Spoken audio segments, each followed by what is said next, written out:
Thank you. Thank you. Well, give us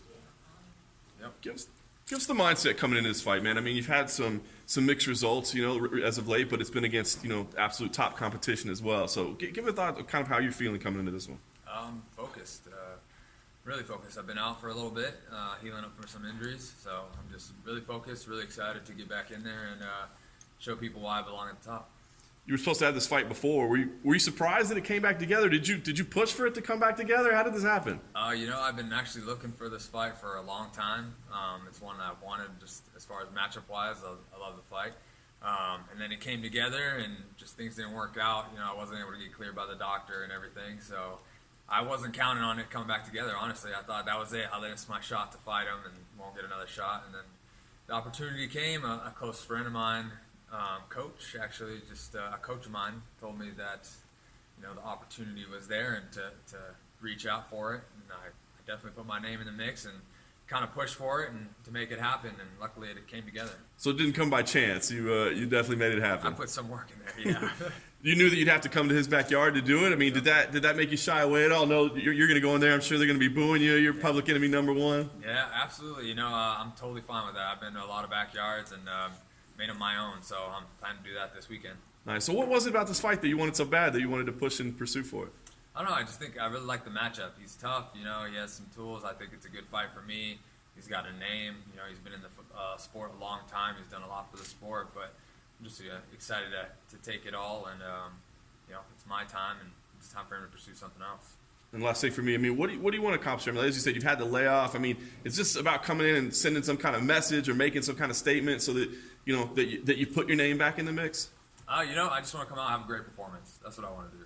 I want to come out, I want to get a knockout, and that's how this fight's going to end. It's going to end in a knockout, whether it's the first, second, or third, it don't matter. It's going to end by a finished knockout, and I just want to get back in there and have a good performance and just show people that I'm there. Okay, well, considering that you're gonna be that the people are gonna be against you, I'm sure that this is not the first time. I mean, you fought Norcut, and it was a big hype behind him. Does that affect your mindset going into the fight, or you just cancel that out? Absolutely not. I don't care if people want to get behind me for the fight at all. I behind myself, my family's behind me. That's the most important thing. My team's behind me. My coaches, we all know the work I put in and the time I put in. So, and the sacrifices made.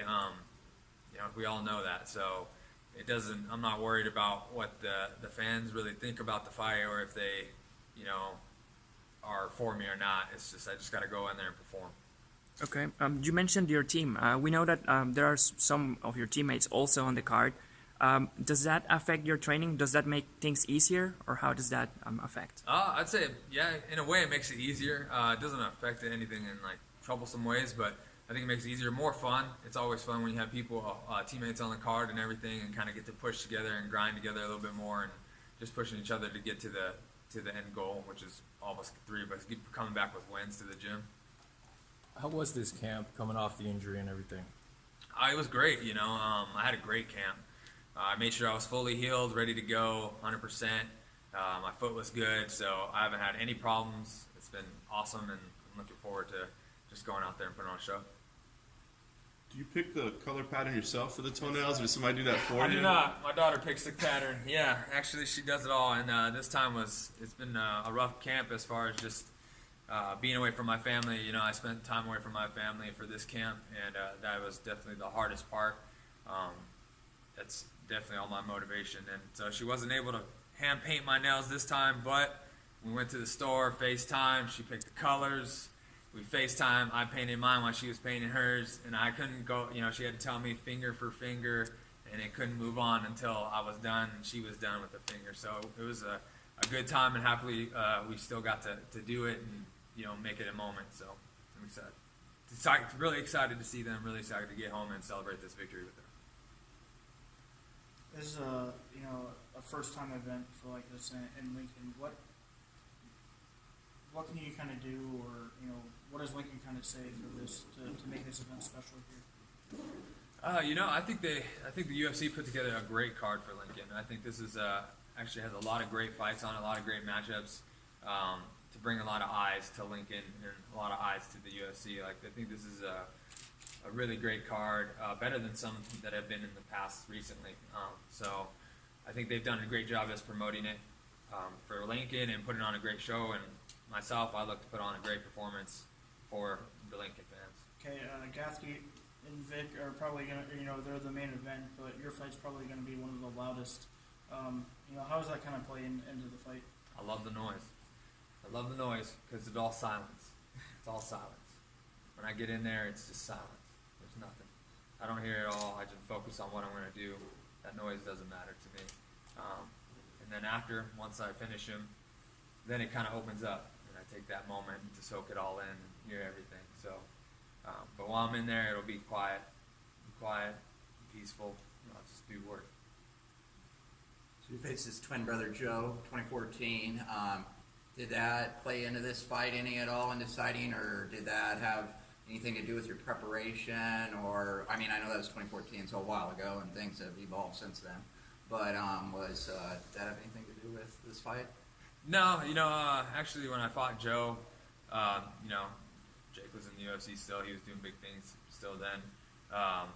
It's a fight I thought about, later on, and after I beat Joe, it's just like it could happen if I went to 70, and I thought it was a good matchup for me anyway, so I'd love the fight. But, I had nothing to play into the matchup or anything, and I have no hard hate or hard feelings towards Joe or Jake, really. I've talked to Joe many times after the fight in other events since, and always kind of gone out of our way to talk to each other. I've never really talked to Jake at all, but had fine encounters with Joe, so no problems there. Okay, you had the injury last year, and Jake is just fresh off the fight 3 months ago. What's kind of the advantage or disadvantage for you being laid off so long where he's fresh off a fight? He was coming off a long layoff, I think, off of that fight, and I would have liked that fight to happen when it did, but it didn't work out. But nothing. There's no advantage for him. There's no advantage. I don't my layoff doesn't mean anything. I've had fights since then in the cage, in the gym, with more skilled people who put me through the test, and people who push me more than he's going to push me in this fight. So I've seen everything. I'm ready for it, and I'm just excited to show everybody. What's your daughter's name? Tevia. Tevia? How old is she? She is 5. 5? Yeah. Very She cool. started kindergarten this year. Oh, that's awesome. Thanks for sharing that story with us. I appreciate it. Thank you. You've come a long way since your days in the DFC. How have you progressed as far as since those days? I made some moves. I got to the lab, and then even still fought in the DFC when I got to the lab. And it's just been a long road, man. I've worked with great coaches, worked with great people alongside great training partners in the UFC, outside of the UFC. People about to make their mark and get into the UFC and stuff like that, Bellator and everything. So really, I think I've improved as a fighter and improved as a person and become just more well-rounded everywhere.